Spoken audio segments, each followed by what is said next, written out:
Joining us now on the stream, Secretary of State Alexi Giannoulias. Thank you for joining us. Thank you for your time, Mr. Secretary. Thanks for having me. First, want to get your reaction on the truly heartfelt sentiments from former U.S. Senator Mark Kirk. Says he would have campaigned for you. Is glad to see your signature on his driver's license as Secretary of State. Now, your thoughts on his truly heartfelt sentiments? Well, he's a great guy. It means a lot to me. I consider him a friend, and I wish him all the best, and I look forward to being friends for a long time. More importantly, I think it represents, unfortunately, a time in the past where people who are in different parties could get along and call each other friends. I've always been about bipartisanship. That's very important to who I am, and I'm all about ideas and helping people. And I think more people need to reach across the aisle and find ways to be personable and be friendly. So I was honored to hear his very nice comments. Yeah, and more relevant than ever today. And we're not talking this was generations ago. This was a few years ago. And duly noted to your comments right there. So, Mr. Secretary, let's now get on to your agenda. You also serve as the state librarian. So you spearheaded a first-in-the-nation legislative effort to prevent book bans. Books are being banned in states and districts right and left. And I don't mean that politically, but I mean all over the place they're being banned. So what was the impetus of this kind of halt to book bans? And these are books that we've kind of always seen on library shelves. And where does it stand? Well, first of all, I'm very proud of our legislation to be the first state in the country to fight back against these undemocratic dangerous book bans that are taking place across the country. We need people to step up and fight back. And I don't think people realize how damaging these book bans truly are. I believe deeply that America has always been a beacon of freedom for the rest of the world, and that freedom includes the right to learn, the right to share ideas. And look, I've got 3 little girls. There are certain books that obviously I don't want them to read. That being said, I could never fathom telling someone else what books their kids should and should not read. It literally goes against the freedom of speech. It's dangerous, and we have to step up for our libraries and our librarians. That's why I'm so proud of HB 2789. And when you took on this effort, were you surprised when you spearheaded this, how quote-unquote easy it could be to get a book tossed from a public or a school library? I was, and we should all be mortified. The truth of the matter is we have to trust our librarians to their experience and expertise to determine what book belongs in a library circulation.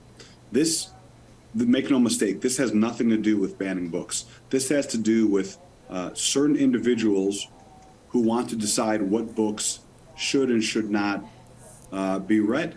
And we're going back in history now, and I think it's dangerous. We need to fight back and make sure that kids have access to books that they can learn. And the whole premise of what it means to educate a kid is to allow them and to teach them to think for themselves. That's what education has always been about.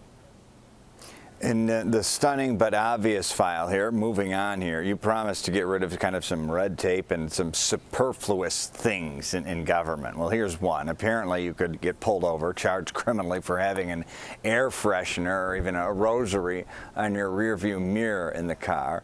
That was often used as kind of a pretext for traffic stops. Now, you've got House Bill 2389, heads to the governor's office now. So you could once again hang a rosary or an image of St. Christopher, the patron saint of travelers, on your rearview mirror. Why take this on? This isn't just about hanging air fresheners.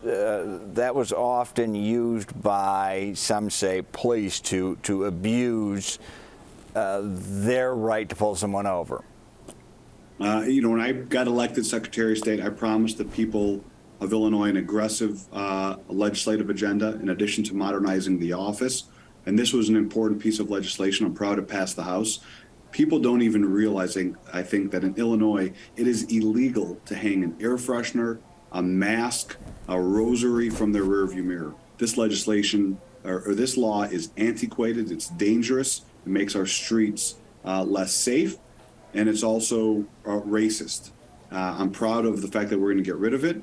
It will help the relations between our communities and law enforcement. It's good for law enforcement. It's the right thing to do.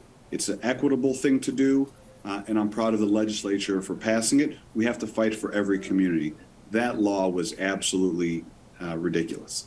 Yeah, so you promised you were going to start getting things done. Here we are, not far out from that promise, and you already got basically almost we're to the point of 2 laws on the book. So, you know, one thing we want to look at broader is the Secretary of State's office is a service office.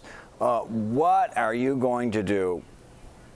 Knock off a couple things for me, goal-wise, to make the process easier when it comes to myself, any other Illinoisan going to the Secretary of State's office, renewing their driver's license, plate, etc. So the Secretary of State's office, I've always thought of, and it is a customer service operation. My job and my promise to the people of Illinois is to make it as easy as possible for people to access Secretary of State services. We announced our Skip the Line program, which allows people to schedule an appointment when they go to a facility. We've added appointments to all our facilities. We've also added some different DMVs. We're going to continue to add them. We want to make sure that we make it as easy as possible. We want to reduce the wait time. We want to reduce the time tax that people are paying. We're going to have a new website up and running very shortly. We're going to have an app. We're looking at digital IDs, digital driver's license. Electronic car titles are coming. Electronic notaries are coming. So modernization and new technology are at the forefront of everything that we have done and we will do. And people will continue to see noticeable, tangible changes when they go to a Secretary of State facility. An app. That's we got a lot. You got a lot in cooker. A lot of things on your plate, so we appreciate you taking time to speak with us today. Secretary of State Alexi Giannoulias, thank you for joining us on the stream. We appreciate it, and good luck with all the goals going forward. Thanks, Brad. Thanks for having me. It's great to see you. Okay, good seeing you. We'll talk again soon.